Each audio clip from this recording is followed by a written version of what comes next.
Hello there, Dragonfire here.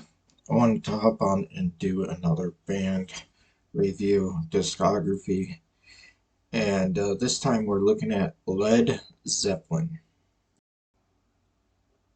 Okay, so obviously we got Led Zeppelin 1 here. Um, Fantastic breakthrough album. I really feel like they were one of the first, if not the first, to kind of really just I don't know. I don't know when Deep Purple put out their first album. I'm not really that familiar with Deep Purple and their catalog. I know of them a little bit, but I don't know that much about them. Um, so I don't know if Deep Purple came first, but at least from what I've seen, because I believe this album came out in '69, so they beat all those '70s bands, and I would say, they um, set a tone to a large extent that of how the '70s would be somewhat different than the '60s were. So coming out here at the very end of the '60s with their first two albums, because I believe the first one, Led Zeppelin, came out in January of '69, and I believe Led Zeppelin 2 came out in like December of '69, November or December, whatever it was. So like they were hitting a couple of albums in less than a year, and um, for their debuts, their first couple, and really setting that tone for how '70s rock could be different from '60s. '70s rock, and they, did a lot of the things that I feel like they had a lot of elements that would lead to heavy metal, even if you want to argue that they're not exactly a heavy metal band, at least not with the first few albums or whatever, a heavy metal band. They're definitely setting that tone along with Deep Purple. Um, Again, I'm not sure when the first Deep Purple album came out, but I know they were one of the first. Um, and Normally considered to be the first heavy metal album is Black Sabbath's self-titled album that came out in 1970. But you gotta kind of believe it. I would think that the members of Black Sabbath had heard this first two Led Zeppelin albums, even though it was probably Black Sabbath was already probably together at that point, but they just hadn't put out an album yet. They may not. I don't know when they were signed to a record deal and how long it took them to get their first album out after they were signed. But um, but I would think that Led Zeppelin was influential on Black Sabbath, and like I said, I'm not sure the timing of all, but I think if they were before Deep Purple, they probably influenced Deep Purple too. Um, Usually, from bands from the late '60s and early '70s, you say most influential in the creating of the heavy metal genre. People talk about Black Sabbath, Deep Purple, and Led Zeppelin. So, um, but yeah, I mean, uh,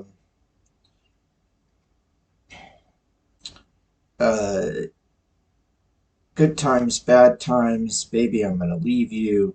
You shook me, dazed and confused. Uh,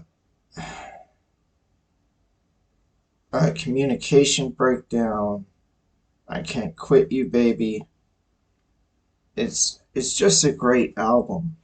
It's a great album, as are all of their albums. These albums are hard to rank for me because to me, I just feel like Led Zeppelin is pretty consistent. Like I know what I'm gonna get from Led Zeppelin, and it's very consistent and good, and I love it. So, like I mentioned, this album also came out in '69, towards the end of '69. The first one came out at the beginning of '69, but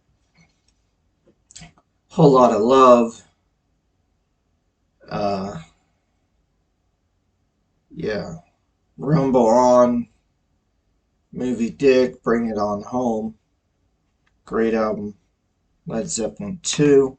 And I'm not reading every song on each album. I'm just doing my favorites from each album. Then they continue Led Zeppelin 3, Immigrant Song, Celebration Day, Tangerine, Born Ya or Stomp, Hats Off, Hats Off to Roy Harper. Just another good album. Of course, Led Zeppelin 4, um, uh, Black Dog, Rock and Roll, The Battle of Forevermore, Stairway to Heaven, Misty Mountain Hop, Going to California, and When the Levee Breaks. Man, it's fantastic, fantastic album. The only one I didn't, I only skipped one song. It's like 7 out of the 8 songs on this are some of my favorite Led Zeppelin songs. So it's like, yeah, Led Zeppelin 4 is great. Um, then they decided to actually start naming their albums. um, Houses of the Holy, fantastic album. The song remains the same. Rain Song, Over the Hills and Far Away, Dancing Days, The Ocean. Yeah, just great stuff. I'm a huge Led Zeppelin fan. All this stuff is so much fun. Then you got the double album with Physical Graffiti, um, Custard Pie, The Rover, Houses of the Holy, ironically on Physical Graffiti and not on that song. I don't know if that was done on purpose, if they were just trying to mess with us. It's like, why does the song Houses of the Holy appear on the record after Houses of the Holy?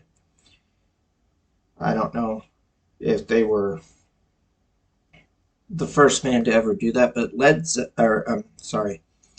Def Leppard would later do that as well. They would put a song called On Through the Night on their second album, High and Dry, which On Through the Night was the title of the first album. So, but Led Zeppelin did it first, so putting a song called Houses of the Holy on the album after Houses of the Holy. But yeah,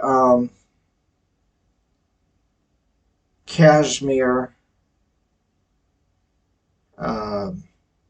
that's one of my favorite songs on side one, along with all of them basically on disc one. Then on disc two, you got uh, Boogie with Stu, Black Country Woman, Sick Again. It's all good. I mean, there isn't really a bad Led Zeppelin song, and I think they're so consistent. You just put on an album, you listen from beginning to end. Then you got Presence with Achilles' Last Stand, um, For Your Life, Candy Store Rock, T for One.